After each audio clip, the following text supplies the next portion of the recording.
apologies for the absence and the extended amount of time that I've been away.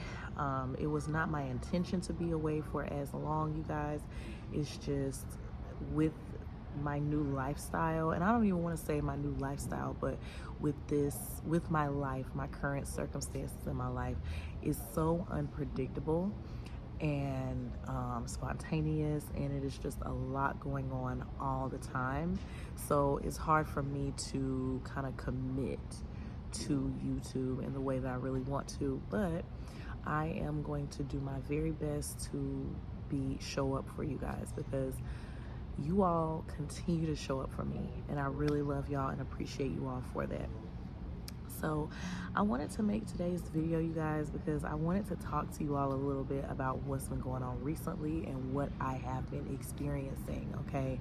Also too, I am at the public library right now, so that is why I'm kind of like whispering. Hopefully you all can hear me, and if you hear any children or kids crying, I am in the children's area, so hopefully they don't put me out of here because I'm not supposed to be in this area, you guys, but I'm gonna try not to disturb anybody. So I made a video called The Turn of Events, okay, and I'm gonna have that video linked down below, because this video is going to be a continuation of that video.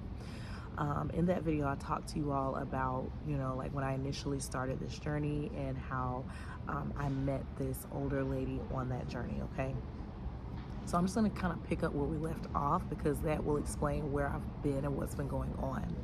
So as I mentioned in that video, you guys, I met the older lady, and I was with her for about 9 days, to be exact, 9 days. For those of you who are new and aren't aware, I started a journey of, I guess you can call it homelessness. I don't really know what you call it, but anyways, I was evicted from my apartment on February the 1st of this year, and ever since then I have been on a journey of, I don't want to say of homelessness, but I don't know, I've just been on this journey, okay? So yeah, February the 1st was the day, and then I met her that same exact evening, and then her and I were together for about a week, okay? So 9 days to be specific, to be exact. So that Monday comes, right? She had been trying to convince me most of the time that I was with her that we should consider going to a shelter. Now, for those of you who remember and have kind of been here from the beginning of this journey, I was opposed to going to a shelter from the very beginning, okay?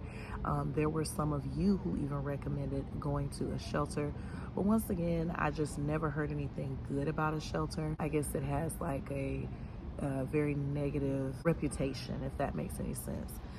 So I was just really opposed to it. I did not want to do it at all. We decided to go to the shelter, and how it works is you have to put your name on the list for a bed, and then some hours later, if you did get the bed, they'll call your name. Her and I both ended up putting our names on the list. Now, mind you, she was about 64 years old. She's also disabled, and she's elderly, right? 32, I'm not disabled. I'm not elderly or anything. And so I say that because she thought that because of her circumstances and situation, that she would actually get a bed and I would not. But I had already told her I didn't care. If she got a bed, fine. I would sleep in the car, because in that video I told you all that she had gotten a rental car and we were sleeping in her car. So I was open to sleeping in her car. That was fine for me. But anyways, we both put our name on the list. She actually put her name on the list first. They typically go like first come, first serve. It's kind of on that basis, I guess. I don't know. But anyways, we put our name on the list. We were just kind of sitting back and waiting for them to decide who would get a bed, and they ended up calling my name. Now, when they call my name, at this point, I'm not really realizing that I got a bed, right? Now, I must say this. Before getting the bed, right? Because again, I was with her for 9 days. So by day, let's see, 6, 7, you guys, I was completely and utterly over it. Like, I was telling the Lord, like, I don't want to be with her anymore. There was just some things about her that didn't align with my character and my integrity and the way I live my life. Although I knew that the Lord had me with her for a reason and a season. But I just started to feel very uncomfortable, and I wanted to just move forward and go to what was next, right? So that was my prayer. My other prayer was that for however long the Lord wanted me to be with her, that for God to give me the grace and the patience to continue the journey with her. Once she realizes I get the bed, she's very upset at this point. Because like I told you all, she believed that she would be the one to get the bed because of her circumstances. So that happens, and so after that, I do basically, it's like called an intake process where they tell you what the next steps are. And so they told me that I would have orientation that afternoon. So I had to come back or be there at a specific time for orientation. And so I shared that with her. Her and I both decided at this point, while we're waiting, because this was still in the morning time, her and I both decided at this point to go to this place where you can get like a free eye exam and also glasses as well. We walk into the place, and there is a lady, an African-American lady, and I'm mentioning her being African-American for a reason. So follow me, okay? So there's an African-American lady, two of them actually, at the counter. And they are the ones that help you with the sign-in process and the ones who help you fill out the documents as well. It's kind of like an intake process if it's your first time being there to get glasses. So I walk in and I let her know that I am there to get glasses, okay? And so she gives me the paperwork and everything, and so I go over to the table and start to fill it out. The older lady that is with me, she tells them as well that she wants to get glasses as well, but they realize that her name is already in their system, right? So at this point, I'm sitting down, and all of a sudden I'm hearing her get into it with the ladies at the front. Now, I mentioned in the last video that she had some struggles, mental struggles. She said that she suffered with schizoaffective, which I've never heard of that before, but that's what she said. She also had bipolar and some other things going on as well. She's getting into it and having a huge argument, if you will, with the ladies. And after this, she comes to sit down at my table. Now, when she comes to sit down at my table, she's still kind of arguing with the ladies. And she mentions to me, she said, well, I guess I'm not black enough, And I'm like, that has nothing to do with any of this. She was just being belligerent and delusional and ridiculous, which is something that she always did, you guys. For me, knowing her for that 9 days, you cannot take her nowhere. If you went in a store, if you went anywhere and someone did something either indirectly, directly, or intentionally or unintentionally to her that she didn't like, she was going to go off. I've never been clinically diagnosed, but I know that I do struggle with anxiety, and so I was always stressed and not stressed, but I was always anxious, with her. Anyway, so she's getting into an argument with the ladies, and so they ask her to leave, y'all. They ask her to leave because she's loud, she's doing the most. So they're like, you know what, you're leaving, you're getting out of here. So before she leaves, of course, she goes out with a bang, right? So she decides to knock things over and throw things at the ladies or whatever the case may be, and then she leaves. Now, mind you, I am still sitting there because I'm under the impression that she's going to be sitting outside the place waiting for me. I wasn't going to be able to get an exam that day, but I was to fill out the paperwork and they would schedule an eye appointment for me. So I was under the impression that I would finish filling out the paperwork, they would schedule the eye appointment, and then I'd go outside and she would be there. I also have to back up a little bit and tell you guys this. So that morning, we actually did not shower. I told you all that I had a membership to Planet Fitness, right? And I got it for us both, just so that we could shower, because y'all, my hygiene is very, very important to me. And so that particular morning, we had planned to go put our names on the list, get beds, and then we were gonna go shower after that, okay? So please keep in mind, up until this point, it's around the afternoon now, or nearing the afternoon. I haven't showered, I haven't changed my clothes, I still have on pajamas, I also have on a shirt, and I have on some Crocs, okay? This is what my attire is, y'all, and this is not how I go out of the house, but at the end of the day, I don't have a house to go out of, so I'm improvising and doing the best that I can, right? So anyways, I finished filling out my paperwork. There's one particular lady, she's like, did she leave you? I said, oh, no, she's outside. Like I don't think she left me. She's sitting outside. So she's like, okay, well, if she left you, then, come in here and let us know. So y'all, I'm thinking at this point that she's sitting outside. Now, mind you, we were living in her car, so all of my stuff is with her. The only thing I have is one AirPod, okay, because the AirPod case, all of that is with her. One AirPod. I don't have my phone. I have two phones. I don't have my phones with me. I just have one AirPod and my wallet, okay? Y'all, when I went outside, she was not out there.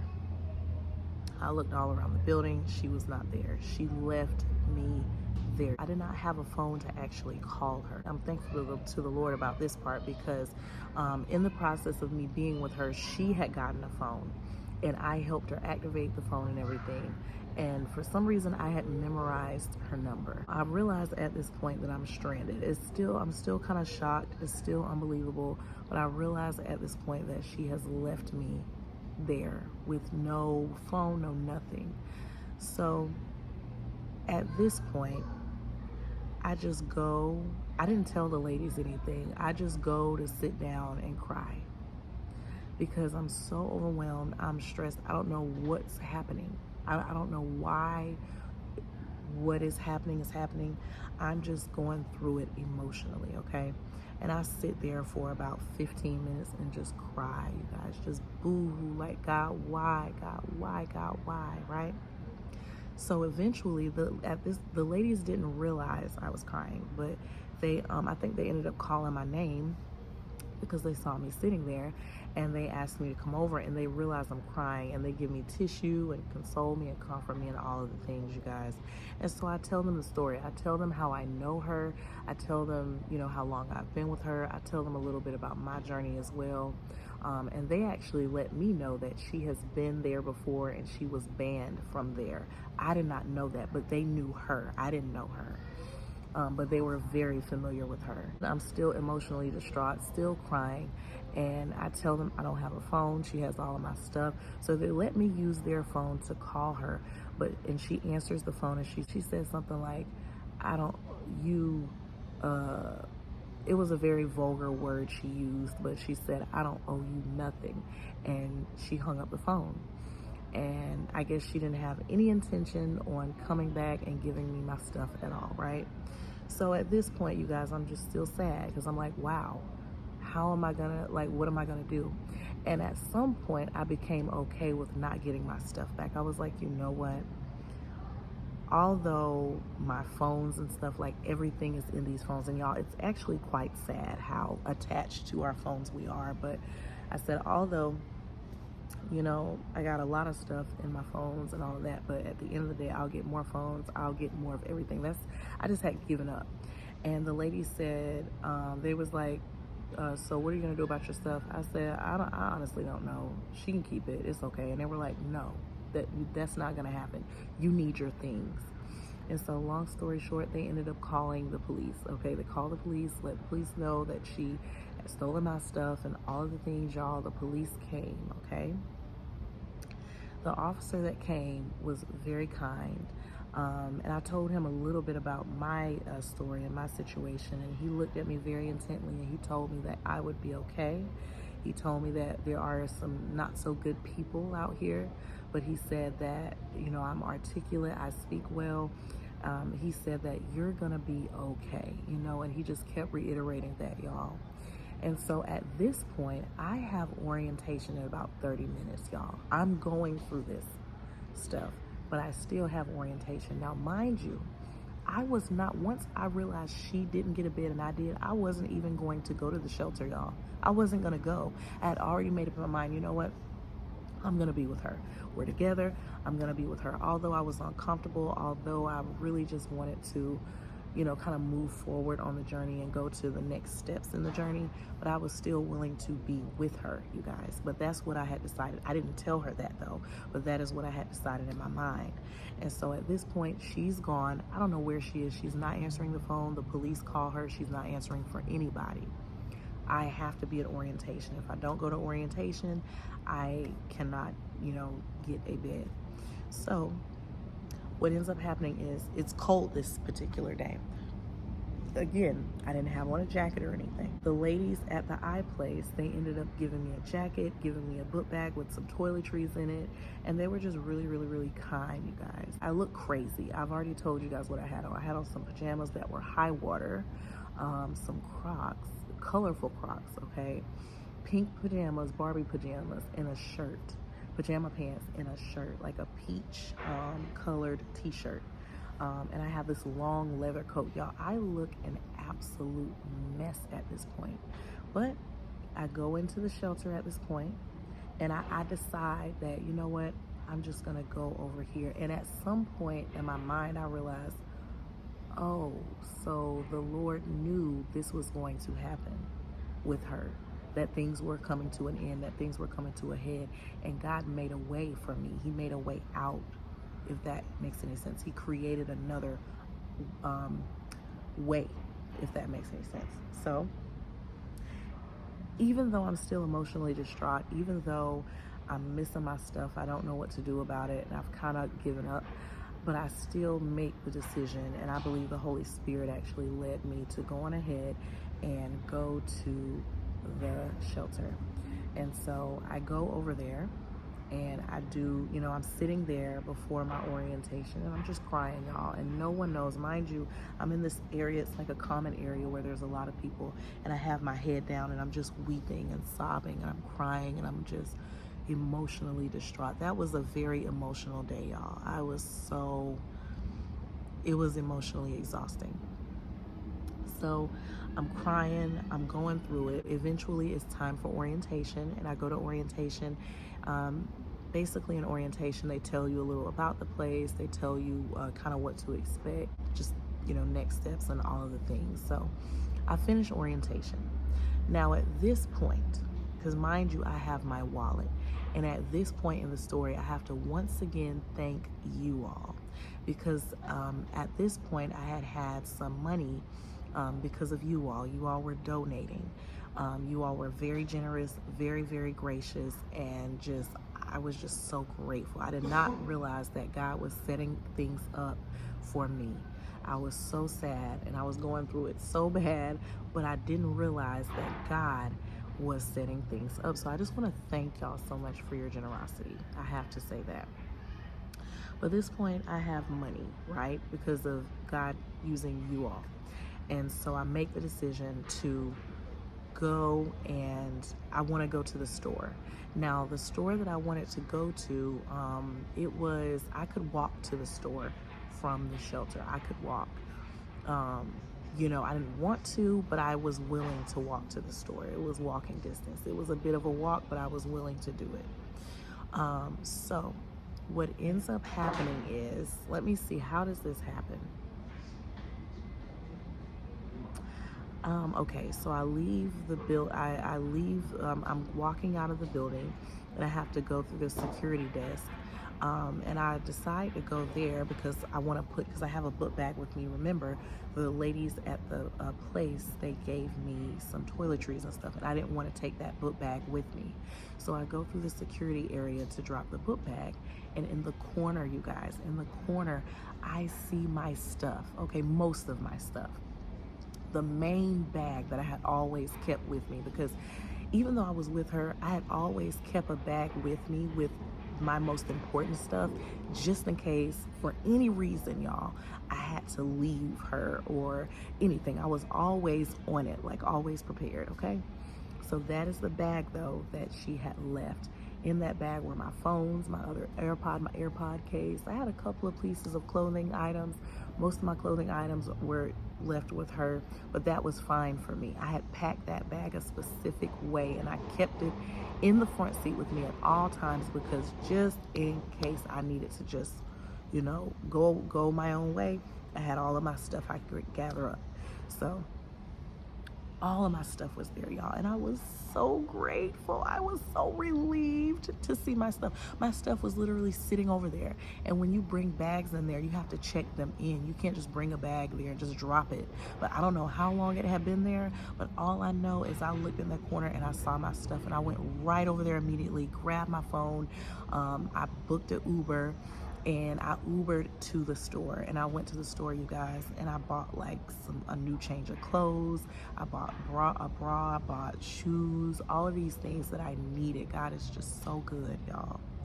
Please know that even in your time of suffering and stress and just shenanigans, things are going on, God is always working things out for you, okay? And that's what he was doing. So it was such a blessing for that. You know, it was truly a blessing, you guys. So I went to the store, got the things I needed. I also went to Burger King and got a burger. And then around about this time, it was about like 4:30ish. So then I decided to make my way back to the shelter because we had a curfew. I get back there. I still didn't know like where my room was or anything like that. You have to wait until a certain time of night to get that information. So it was just a waiting thing for me, y'all. And I waited around, finally got the information that I needed to go on ahead and go up to my room. And that is what I do. I go up to my room, and the girl who's in the bed next to me, she introduces herself. Everybody, not everybody, but the people in my section, they introduce themselves to me. And the girl looks at me intently, and she says, you know what? You're gonna be okay now. Everything is gonna be okay. You're all right. And y'all, I needed to hear that. After such an emotionally exhausting day, I needed to hear that. And so I took a shower, and after taking a shower, I decided to lay down, okay, and get some rest.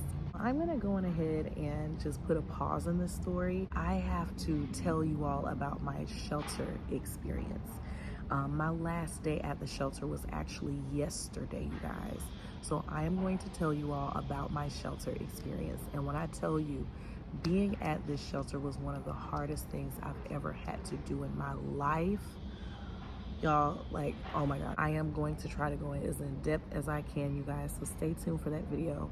But I do just want to thank you all so much for your continued prayers, your continued love, and support. I want to thank y'all for everything, just for your continued support and love from me and to me on this journey, because this is one of the hardest things I've ever had to do in my life. And choosing the Lord is not hard, but going on the journey and being who he's called you to be and doing what he's called you to do is not the most comfortable thing.